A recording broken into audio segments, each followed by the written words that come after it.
trail camera footage shows everything. A massive, dark figure moving through the Colorado wilderness, walking slowly through the morning mist alongside a young woman in hiking gear. The woman appears calm, unafraid, walking in step with the towering creature as if they've traveled together before. That woman is unmistakable. The same hiker I'd been tracking on my cameras for 3 weeks, a regular visitor to the remote section of national forest behind my property. She came every weekend like clockwork, always alone, always taking the same trail deeper into the mountains where most people never venture. What you're about to hear is the true account of that November morning in 2004. And the evidence I gathered that proves she wasn't lost, wasn't taken by a human predator, and probably isn't dead. She was claimed by something that shouldn't exist but clearly does. My name doesn't matter anymore. After what happened, most people in town know me as either the guy who saved a life or the guy who made the whole thing up. This is the story of how I discovered the truth about what lives in our mountains and how that discovery destroyed my reputation and changed my life forever. I've lived on the edge of the Routt National Forest my entire life, 37 years in the same house my grandfather built in 1952. The property sits on 160 acres that back up to thousands of acres of wilderness, with hiking trails that wind through dense pine forests and rocky alpine meadows. About 3 years ago, I started having problems with bears getting into my garbage and occasionally threatening my livestock.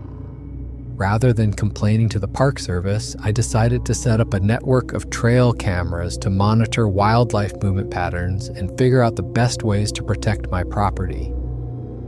I installed 12 cameras total, positioned at strategic points along game trails and near water sources where animals naturally congregate. The cameras were motion activated with infrared flash capability, designed to capture clear images day or night without disturbing the wildlife. The camera system worked perfectly for its intended purpose. I documented bear behavior, tracked deer migration patterns, and even captured footage of a mountain lion family that had denned somewhere in the rocky outcroppings above my land. The cameras helped me understand the natural rhythms of the forest and plan my outdoor activities to minimize conflicts with wildlife. But the cameras also captured something else: human activity in areas where people rarely ventured. Most hikers stick to the marked trails closer to the road, but occasionally someone would venture deeper into the wilderness, and my cameras would record their passage through the remote sections of forest. In early October 2004, my cameras started picking up a new pattern. Every Saturday morning around sunrise, a young woman would appear on the trail camera positioned near Bear Creek, about 2 miles from my house. She always traveled alone, carried a large hiking backpack, and moved with the confidence of someone very familiar with wilderness travel. She was probably in her late 20s, average height, with long brown hair usually pulled back in a ponytail. She wore quality hiking gear, expensive boots, technical clothing, and a pack that suggested she was prepared for serious backcountry travel. Most importantly, she always carried trekking poles and moved with the steady, efficient pace of an experienced hiker. What made her unusual was her route. Instead of following the established trails that loop back toward the road, she consistently headed deeper into the wilderness, following game trails and creek beds that most people would never find. My cameras would capture her early in the morning heading into the forest, but she never appeared on any of the cameras positioned on the return routes. This pattern continued for 3 weeks. Every Saturday, the same woman, the same route, always alone, always heading deeper into the mountains than any recreational hiker had reason to go. I started checking the cameras specifically to see if I could figure out where she was going and how she was getting back to civilization. I wasn't concerned initially. She clearly knew what she was doing, and people have the right to hike wherever they want in national forest land. But as someone who knows these mountains intimately, I was curious about what drew her to such remote areas week after week. On November 14th, 2004, I checked my cameras as usual and found something that changed everything. The motion sensor camera positioned at Bear Creek had triggered 3 times between 6:47 a.m. and 6:52 a.m., capturing a sequence of images that defied explanation. The first image showed the familiar figure of the young woman approaching the creek crossing. Her hiking poles extended as she navigated the rocky stream bed. Everything appeared normal, just another documentation of her weekly journey into the wilderness. The second image, captured 30 seconds later, showed something impossible. A massive, dark figure had emerged from the tree line behind her, standing upright on 2 legs, but clearly not human. The creature was enormous, easily 8 feet tall, covered in dark brown hair with arms that hung past its knees, and a bulk that suggested incredible physical strength. The third image was the most disturbing. It showed the woman and the creature walking side by side away from the camera, moving deeper into the forest together. The woman showed no signs of distress, no indication that she was being forced or coerced. She walked calmly beside the massive being. Her posture relaxed, as if this was a planned meeting rather than a chance encounter. I stared at those images for hours, trying to make sense of what I was seeing. The camera had a timestamp function, so I knew the sequence had occurred within a 5-minute window. The lighting was perfect, the focus sharp, and the detail clear enough to see that this was not a person in a costume or some kind of camera malfunction. The creature in the images possessed anatomical features that were clearly non-human. Its skull was massive and elongated, its limbs proportioned differently than any human, and its movement through the forest showed a familiarity with the terrain that suggested it belonged there. After the initial shock wore off, my first instinct was to find the woman. If she had encountered something dangerous in the wilderness, she might need help. If the images showed what they appeared to show, she could be in serious trouble. I loaded my backpack with first aid supplies, emergency food, and water, then set out to follow the trail shown in the camera footage. The route led deeper into the mountains than I had ever traveled, through sections of forest so remote that I found no evidence of previous human passage. About 3 miles from the camera location, I discovered the first concrete evidence that something had happened. In a small meadow surrounded by dense pine forest, I found clear signs of a struggle. The grass was trampled and disturbed in a rough circle about 20 feet across, with several broken branches on the surrounding trees, suggesting something large had moved through the area with considerable force. Near the edge of the disturbance, I found her backpack. It was a high-quality hiking pack, the kind that costs several $100s and is designed for serious backcountry use. The pack was intact but empty, with no identification inside and no clues about where its owner might have gone. The most disturbing discovery was the footprints surrounding the meadow. Mixed in with boot prints that clearly belonged to the woman were enormous barefoot impressions, easily twice the size of human footprints. The prints were pressed deep into the soft earth, indicating incredible weight, and the stride length suggested something capable of covering ground much faster than any human. The prints led away from the meadow toward the steepest, most inaccessible part of the mountain range. I followed them as far as I could, but the trail eventually led into rocky terrain where tracking became impossible. The last clear prints I found were on the edge of a granite cliff face that would be challenging for an experienced rock climber and impossible for most people. What bothered me most was the pattern of the footprints. The woman's boot prints continued alongside the massive barefoot impressions for several hundred yards beyond the meadow, suggesting she had traveled willingly rather than being carried. The spacing of her steps remained normal, showing no sign that she was being forced to move faster than her natural pace. But then her prints simply stopped. not gradually, as if she had turned around or changed direction, but abruptly, as if she'd been lifted off the ground. The enormous footprints continued for another 50 yards before disappearing into the rocky terrain, but there was no further trace of the woman who had been walking beside whatever made them. As I followed the trail deeper into the wilderness, I began noticing other disturbing signs. Trees had been stripped of bark in neat vertical patterns about 10 feet off the ground, far higher than any bear could reach. The bark removal looked deliberate, almost like territorial markings, with the exposed wood showing deep gouges that could only have been made by something with incredible strength. About half a mile from the meadow, I discovered what appeared to be a feeding site. Scattered around the base of a large pine tree were the remains of several deer, but not in the way a normal predator would leave them. The bones had been carefully arranged in neat piles, completely stripped of meat with surgical precision. The skulls were lined up in a row, facing the same direction like some kind of ritual display. Near the bone arrangement, I found a cache of food items that definitely didn't belong in the wilderness. Canned goods with the labels removed, dried fruits, and what looked like homemade jerky wrapped in leaves. The cache was protected from weather by a carefully constructed lean-to made from interwoven branches.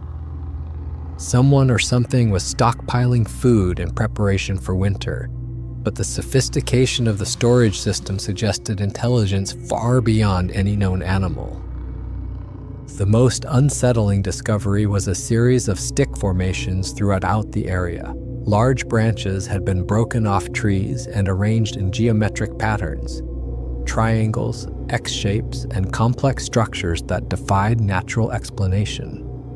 Some of the formations were over 12 feet tall, requiring considerable height and strength to construct. The arrangements appeared fresh, with sap still oozing from the breakpoints. I spent the rest of that day searching the area, calling out in case Sarah was injured and unable to respond. But as the afternoon wore on, I began to feel like I was being watched. The sensation was so strong that I would spin around suddenly, expecting to catch a glimpse of whatever was observing me from the shadows between the trees. The feeling intensified as I moved deeper into the search area. Every few minutes, I would hear branches breaking in the distance, always just beyond visual range. When I would move toward the sound, it would stop, only to resume from a different direction. It was as if something large was paralleling my movements, staying just out of sight but close enough to monitor my activities. Around 4 o'clock, I heard something that made my blood run cold. From somewhere deep in the forest came a series of vocalizations unlike anything I had ever heard. They started as low, rumbling sounds, almost like distant thunder, but gradually developed into complex patterns that sounded almost like language. The calls echoed through the mountains, seeming to come from multiple directions at once. I stood frozen in place, listening to what sounded like a conversation between multiple large creatures. The vocalizations had structure and rhythm, rising and falling in patterns that suggested meaning and purpose. They weren't random animal sounds, but something far more sophisticated, almost like a primitive form of communication. The calls continued for about 10 minutes, moving in what seemed to be a coordinated pattern through the forest around me. I had the distinct impression that I was being discussed, that whatever was making these sounds was deciding what to do about the human who had invaded their territory. When the vocalizations finally stopped, the forest fell into an unnatural silence. No birds, no insects, no rustling of small animals in the underbrush. The only sound was my own breathing and the distant whisper of wind through the treetops. I had never experienced silence so complete or so threatening. I decided to retreat before dark, but as I made my way back toward more familiar territory, I continued to find evidence of unusual activity. More stick formations appeared along my route, some freshly constructed since I had passed the same areas earlier in the day. It was as if someone was marking my passage, creating a trail of signs that documented where I had been. Near a small creek about a mile from my original entry point, I discovered what looked like a primitive workshop. A flat boulder served as a work surface, surrounded by carefully arranged tools made from stone and bone. The tools showed signs of recent use, with fresh wood shavings and bone fragments scattered around the area. On the boulder surface were several items that made my stomach clench with worry. Strips of blue fabric that matched the color of Sarah's hiking jacket, cut into precise rectangles and arranged in a neat pattern. Next to the fabric were what appeared to be her bootlaces, also cut into uniform lengths and laid out with mathematical precision. The careful arrangement of these personal items suggested they held significance beyond simple scavenging. They had been prepared and displayed with the same attention to detail I might use to organize important documents or precious photographs. Whatever had taken Sarah's belongings was treating them as meaningful artifacts rather than random debris. As darkness began to fall, I made one final disturbing discovery. Hidden beneath a natural overhang of rock was what could only be described as a sleeping area. Large, nest-like depressions had been carved out of the earth and lined with pine boughs and animal fur. The depressions were enormous, easily big enough to accommodate creatures much larger than humans. But one of the sleeping areas was smaller, human-sized, and lined with fabric that definitely came from manufactured clothing. The fabric was arranged carefully, creating a comfortable sleeping surface that showed signs of recent use. Someone had been sleeping there regularly, and the size suggested it was meant for a person rather than one of the larger creatures. I examined the human-sized sleeping area more closely and found additional evidence that chilled me to the bone: hair caught on the rough rock edges, long brown hair that matched Sarah's appearance in my camera footage. The hair looked fresh, not weathered by exposure to the elements, suggesting whoever had been sleeping there had done so recently. The mountains echoed with my voice as I called Sarah's name, but the only answer was the wind through the pine trees and the distant sound of running water from hidden streams. Whatever had happened to her, whoever or whatever she was with now, they were staying well hidden from any searcher. By evening, I knew I had to contact authorities. A young woman was missing in the wilderness, and regardless of how impossible the circumstances seemed, people needed to know she was in danger. I drove to the local sheriff's office and filed a missing person report, providing the last known location and timeline based on my camera footage. The deputy who took my report was professional but clearly skeptical when I described finding the backpack and signs of a struggle. When I mentioned the unusual footprints, his expression changed from skeptical to suspicious. When I finally worked up the courage to mention what my cameras had captured, he stopped taking notes entirely. I offered to show him the camera footage, but he declined, suggesting instead that I bring the images to the station the next day when the sheriff would be available. His tone made it clear that he thought I was either mentally unstable or involved in whatever had happened to the missing woman. The next morning, I brought printed copies of the 3 camera images to the sheriff's office. Sheriff Martinez examined them carefully, asking detailed questions about camera placement, timing, and the technical specifications of the equipment. He was thorough and professional, but I could see the doubt in his eyes. Within hours, the missing woman was identified as Sarah Chen, a 28-year-old software engineer from Denver who had been reported missing by her roommate when she failed to return from a weekend hiking trip. Her car had been found at a trailhead about 15 miles from where my cameras had captured the footage, confirming that she had been in the area. The discovery that a real person was actually missing transformed my report from a curiosity into an active investigation. Search and rescue teams were mobilized, volunteers were organized, and the media began covering the story of the missing hiker. My camera footage became central evidence in understanding Sarah's last known movements. But instead of focusing the search on the remote areas where I'd found evidence of her passage, investigators concentrated their attention on me. The fact that my cameras had captured her movements, that I'd found her backpack, and that I was claiming she had been taken by a Bigfoot made me the primary suspect in her disappearance. Detectives searched my property thoroughly, looking for any evidence that I had harmed Sarah or was hiding her somewhere on my land. They interviewed my neighbors, examined my computers and phone records, and conducted extensive background checks to see if I had any history of violence or mental illness. The media coverage was devastating. Local news stations ran stories about the Bigfoot witness, who claimed a missing hiker had been abducted by a mythical creature. Online forums and early internet discussion boards dissected my camera footage, with skeptics claiming the images were obviously hoaxed and believers arguing they showed proof of Sasquatch existence. The problem with claiming you photographed Bigfoot is that most people automatically assume you're either lying or crazy. Even when a real person is missing, even when there's physical evidence of something unusual happening, the Bigfoot angle makes everything else seem suspect. Investigators brought in photo analysis experts who examined my camera footage for signs of manipulation. They found none. The images were clearly authentic, captured by a standard trail camera with no evidence of digital alteration. But rather than accepting what the images showed, they focused on trying to explain them in conventional terms. One theory was that I had hired someone to wear a costume and staged the entire sequence to create fake Bigfoot evidence. Another was that I had somehow trained a bear to walk upright and manipulated Sarah into posing with it before harming her.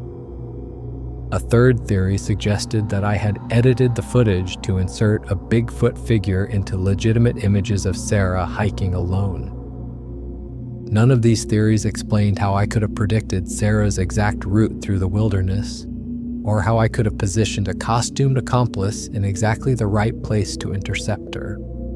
They also didn't explain the physical evidence found at the struggle site or the enormous footprints that accompanied Sarah's boot prints for hundreds of yards. The local community was divided in their response to my claims. Many people assumed I was either seeking attention or involved in Sarah's disappearance. They avoided me in town, whispered when I walked past, and generally treated me as if I were dangerous or unstable. But a surprising number of locals came forward with their own stories after my footage became public. People who had lived in the area for decades began sharing encounters they had never reported, sightings they had dismissed as imagination, and evidence they had found but never connected to anything significant. An elderly rancher named Bill told me about losing livestock under mysterious circumstances over the years. Cattle found dead in impossible locations with injuries that didn't match any known predator. A local hunting guide admitted he had been avoiding certain areas of the forest for years because of strange sounds and feelings of being watched. Most significantly, 3 other people came forward with their own photographic evidence. Trail cameras belonging to other property owners had captured glimpses of large, bipedal figures moving through the forest at night. None of the images were as clear as mine, but they showed consistent anatomical features and behavior patterns. The search teams found additional evidence that supported my account, but what they discovered painted an increasingly disturbing picture of what lived in our mountains. They found more oversized footprints in various locations, all leading toward the most remote and inaccessible parts of the mountain range. They found broken branches at heights that would require enormous strength to reach. They found what appeared to be makeshift shelters constructed from forest materials in ways that suggested both intelligence and physical capabilities beyond normal human range. 3 days into the search, a team of experienced mountaineers made a discovery that sent shockwaves through the entire operation. In a hidden valley accessible only by rappelling down a 70-foot cliff face, they found what could only be described as a settlement.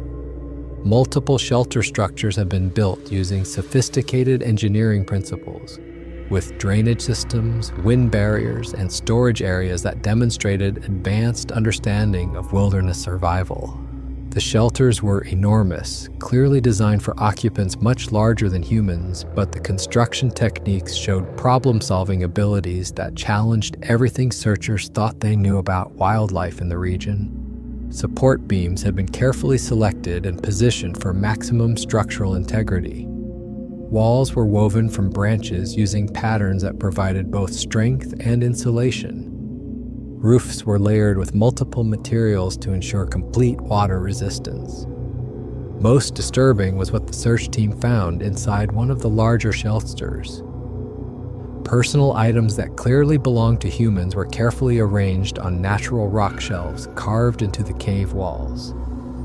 Pieces of clothing, hiking equipment, jewelry, and other belongings were displayed with the same care most people would show for treasured possessions. Among the items, searchers recognized a water bottle and rain jacket that matched descriptions provided by Sarah's roommate. But there were other belongings as well, suggesting that Sarah wasn't the first person to end up in this hidden settlement. A men's wristwatch from the 1980s, a woman's hiking boot that showed significant wear, children's clothing that looked decades old, all arranged as if they were precious artifacts being preserved. The search team documented everything they found, but were ordered not to discuss their discoveries with the media. The implications were too disturbing and too difficult to explain without acknowledging the possibility that unknown creatures were collecting human belongings, possibly along with the humans who owned them. On the 5th day of the search, tracking dogs led handlers to another significant discovery. Following scent trails through a maze of rocky canyons, they located what appeared to be a primitive food processing area. Large flat rocks served as work surfaces, surrounded by bone tools and stone implements designed for cutting and preparing meat. The area showed signs of recent use, with fresh bloodstains and meat scraps that hadn't yet attracted scavengers. But the methods used for food preparation were unlike anything associated with known wildlife. Cuts were precise and purposeful. Bones were cracked open to extract marrow using sophisticated techniques, and meat was being processed in ways that suggested understanding of preservation and storage. More troubling were the human artifacts found mixed in with the primitive tools. A metal knife blade that had been resharpened so many times it was worn down to half its original size. Pieces of aluminum cookware that had been hammered flat and shaped into cutting implements. Modern materials were being adapted and incorporated into a lifestyle that was otherwise completely primitive. The search team also discovered a series of observation posts positioned on high rocky outcroppings that provided commanding views of the entire valley system. The posts were carefully camouflaged with natural materials, but showed clear evidence of regular use. Worn areas in the rock indicated where large bodies had rested for extended periods, and primitive tools suggested the positions were used for more than casual observation. From these vantage points, anyone or anything could monitor human activity throughout the region without being detected. The positioning was strategic, covering all major hiking trails, camping areas, and access roads. Whatever had built these observation posts possessed both intelligence and long-term planning capabilities that were deeply unsettling. On the 7th day, searchers made their most disturbing discovery yet. Hidden beneath a natural overhang that was almost impossible to detect from any angle, they found what appeared to be a nursery area. Smaller versions of the shelter structures had been built with the same attention to detail as the adult-sized ones, but these were clearly designed for much smaller occupants. The nursery area contained toys and entertainment items that had obviously been collected from human sources over many years. Stuffed animals showed decades of wear but had been carefully maintained and repaired. Children's books were stored in waterproof containers made from animal hide. Games and puzzles were arranged on shelves carved into the rock walls. Most chilling was the evidence that this nursery area was currently in use. Fresh bedding materials had been recently arranged, food scraps indicated recent meals, and small footprints in the soft earth showed that young creatures had been active in the area within the past few days. The implications were staggering. Not only were unknown creatures living in the wilderness, but they were raising young and had been doing so for generations. The collection of human items suggested ongoing contact with civilization, but the secretive nature of their existence indicated they were deliberately avoiding detection. Search teams also uncovered a network of trails and pathways that connected all these discovery sites. The trails were sophisticated, engineered to minimize environmental impact while providing efficient travel routes through extremely difficult terrain.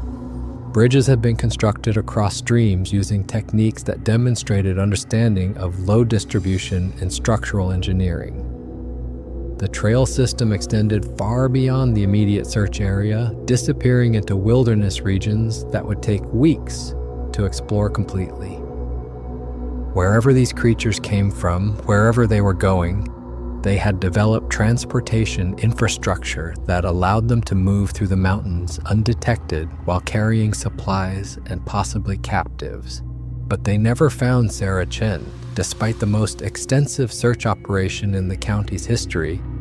Despite following every lead and exploring every possibility, despite discovering evidence of an entire hidden civilization in the mountains, she had vanished as completely as if she had never existed. Her family offered substantial rewards for information, hired private investigators, and maintained hope that she would eventually be found alive. The official investigation was eventually suspended, though her case remained open. Without a body, without clear evidence of foul play, and without any viable suspects other than me, authorities had no choice but to accept that Sarah had simply disappeared in the wilderness.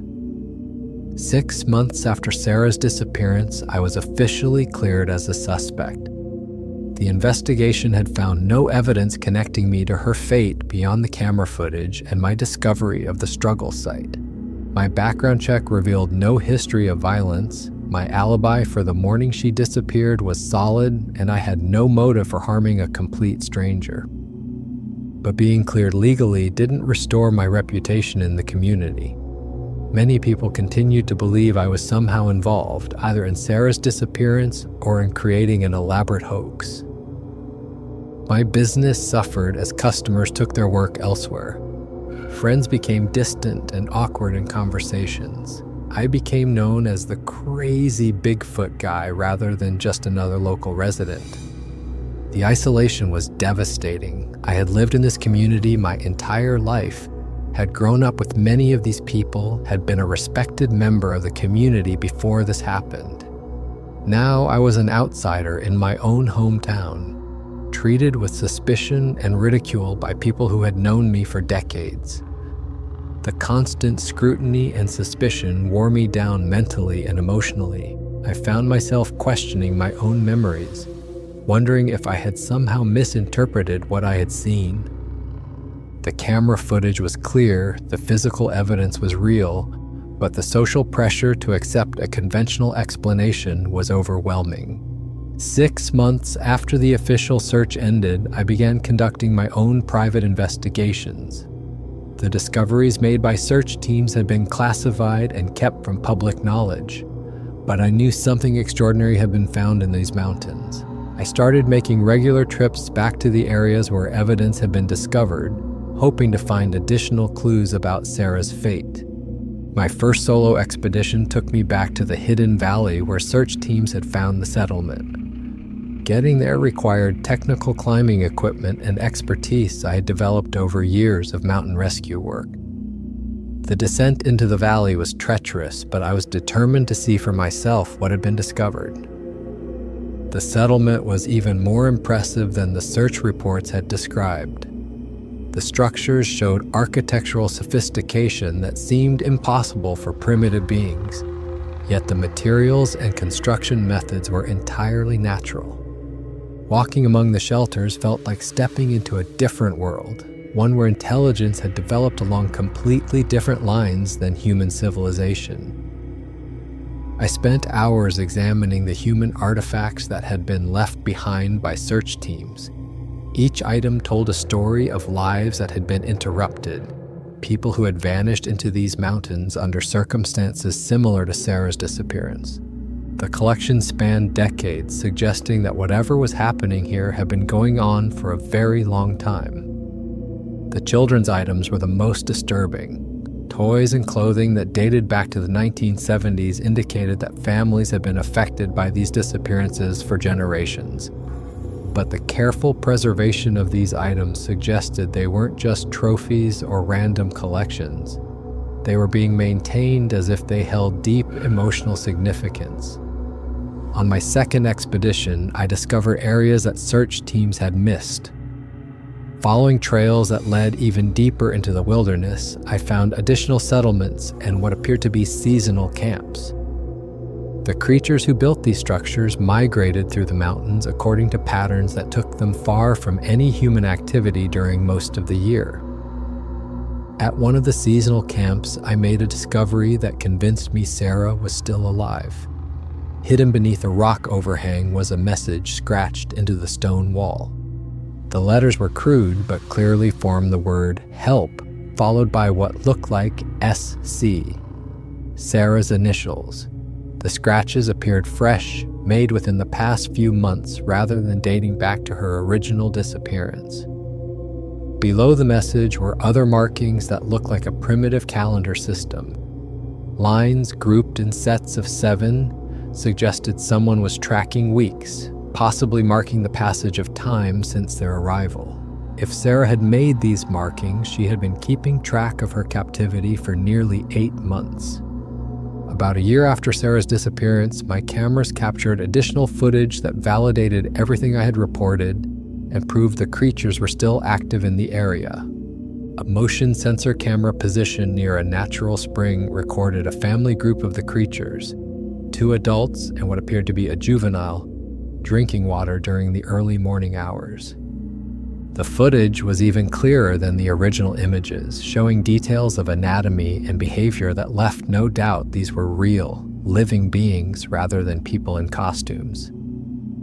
The adult creatures stood over 8 feet tall, with massive heads, pronounced brow ridges, and muscle definition that was clearly non-human.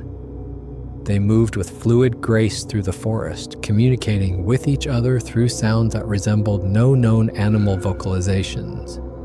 Most importantly, one of the adult creatures was carrying what appeared to be human clothing, a piece of fabric that matched the color and pattern of the shirt Sarah had been wearing in the original footage.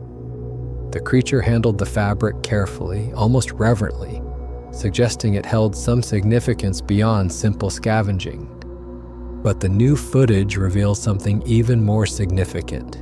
In several frames, a human figure could be seen in the background, partially obscured by trees, but clearly present.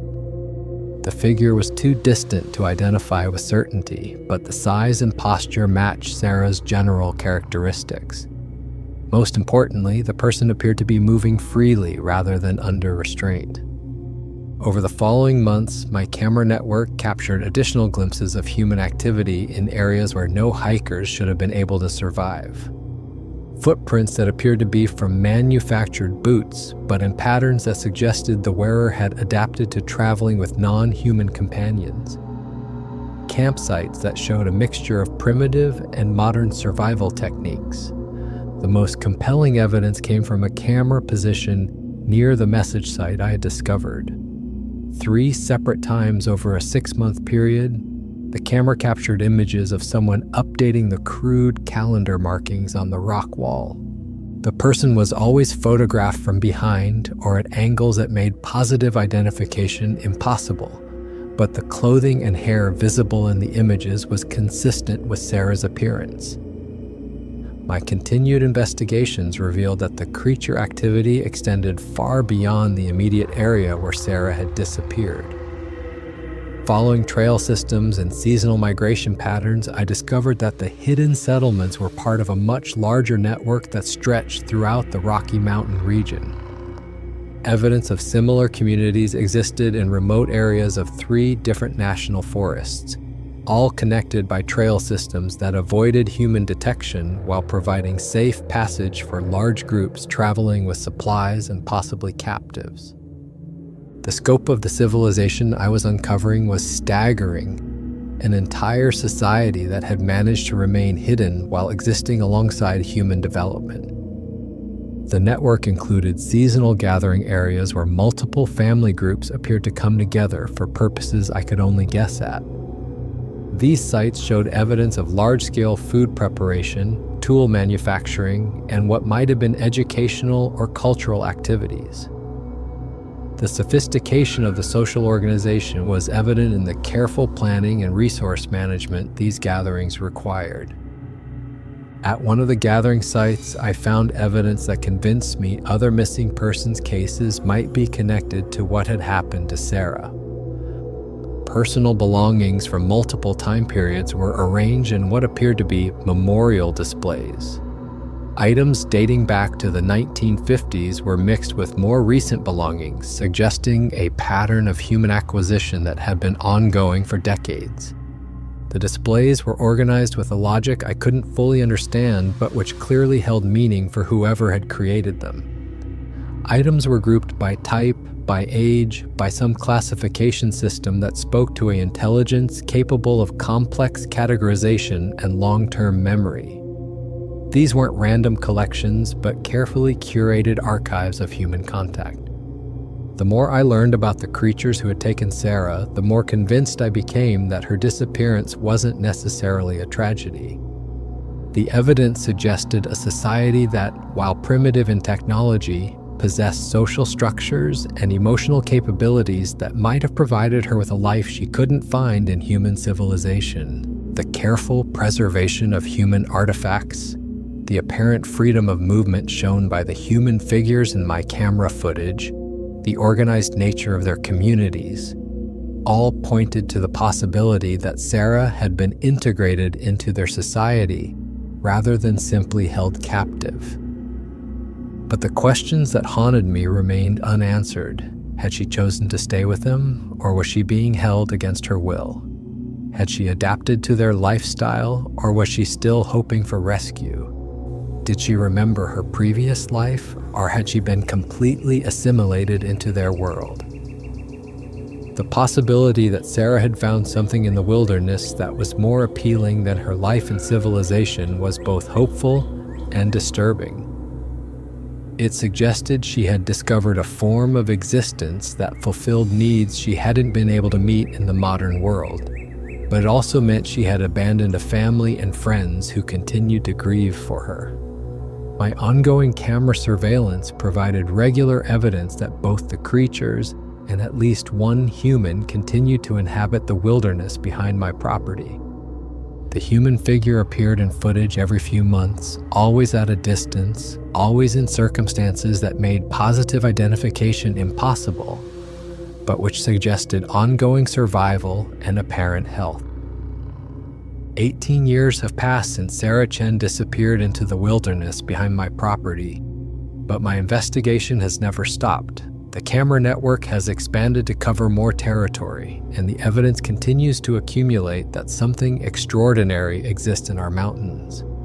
Over the years, I have documented dozens of additional sightings, tracked seasonal movement patterns, and mapped the locations of permanent and temporary settlements throughout the region. The data I have collected would fill several filing cabinets and includes photographic evidence that mainstream science would have difficulty explaining or dismissing. The creatures appear to be thriving despite increasing human encroachment on their territory. Their settlements have grown larger and more sophisticated, their trail networks have expanded, and their ability to remain hidden has actually improved as they have learned to adapt to modern surveillance technology. Most significantly, the evidence suggests their population includes humans who have been integrated into their society over many years. Camera footage has captured glimpses of at least 3 different people living among the creatures, suggesting that Sarah's case was not unique and that others have made similar transitions from civilization to this hidden world. I debated whether to release this new footage, knowing it would restart all the controversy and scrutiny I had endured the previous year. But I felt obligated to provide any evidence that might help explain what had happened to Sarah, regardless of the personal cost. The new footage attracted attention from researchers who study unexplained phenomena and wildlife behavior. A primatologist from the university examined the images and confirmed that the creatures shown possessed anatomical features inconsistent with any known primate species.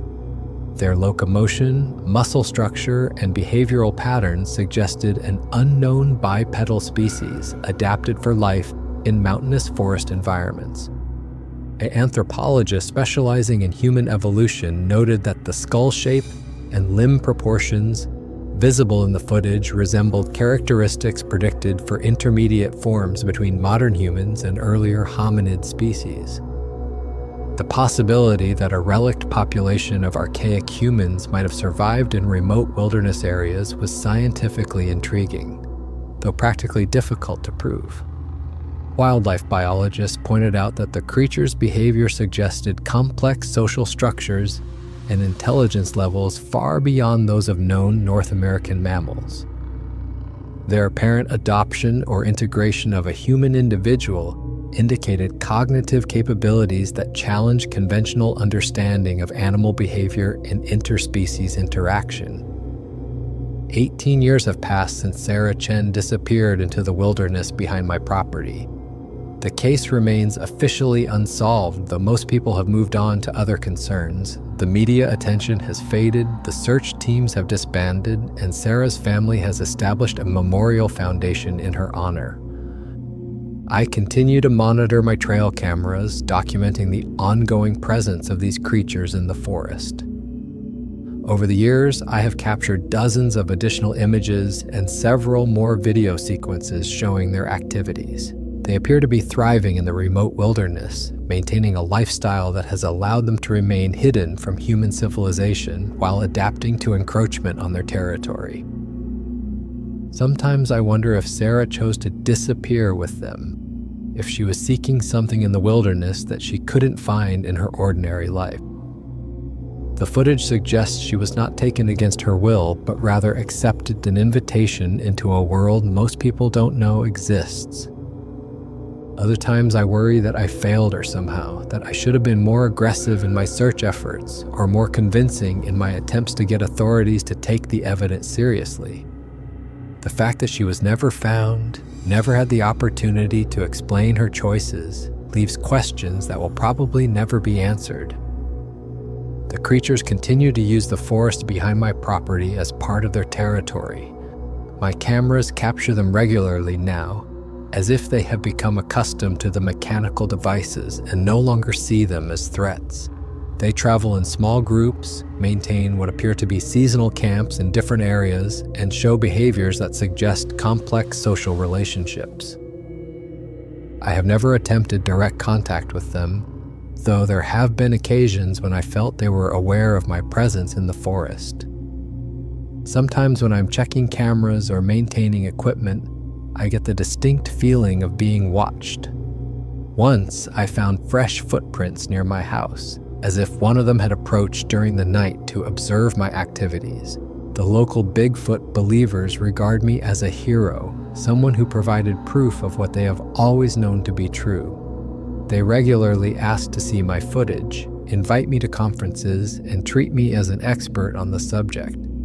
But I never wanted to be a Bigfoot researcher. I just wanted to understand what happened to a missing hiker. The biggest question that haunts me is whether Sarah is still alive somewhere in those mountains. The creature in my footage was carrying her clothing, but that could mean anything. It might have been a trophy taken after her death, a memento of someone who had joined their group, or simply useful material collected from an abandoned campsite. If she is alive, has she adapted to life in the wilderness? Has she learned to communicate with her captors, or has she been accepted as a member of their community? Does she remember her previous life, or has she been completely integrated into their world? The possibility that Sarah chose to disappear with them is both hopeful and disturbing. It suggests she found something in the wilderness that was more appealing than her life in civilization, but it also means she abandoned family and friends who still grieve for her. I don't expect most people to believe my account of what happened to Sarah Chen. The idea that unknown creatures live in our forests, occasionally interacting with humans in ways that change lives forever, challenges too many assumptions about the natural world. But I know what I saw, what my cameras recorded, and what the physical evidence revealed. Sarah Chen walked into the wilderness on a Saturday morning in October 2019 and encountered something that most people would consider impossible. Whether she was taken against her will or chose to disappear with them, she became part of a mystery that transformed my life and challenged everything I thought I knew about the world. The mountains behind my house still hold their secrets. The creatures that took Sarah continue to move through the forests, maintaining their hidden existence while adapting to a changing world. And somewhere in that vast wilderness, the truth about what happened that November morning waits to be discovered. For now, I continue to monitor my cameras, document their activities, and hope that someday the mystery will be solved. Whether Sarah will ever return to explain her disappearance, whether these creatures will ever be officially recognized, or whether the truth will remain hidden in the shadows of the forest, only time will tell. But I know she's out there, somewhere in those endless mountains, living a life none of us can imagine. And until I have proof otherwise, I'll keep believing that Sarah Chen found something in the wilderness that was worth giving up everything else to experience. The search continues, even if I'm the only one still looking. For more interesting stories like this, consider checking this out. Thanks for watching.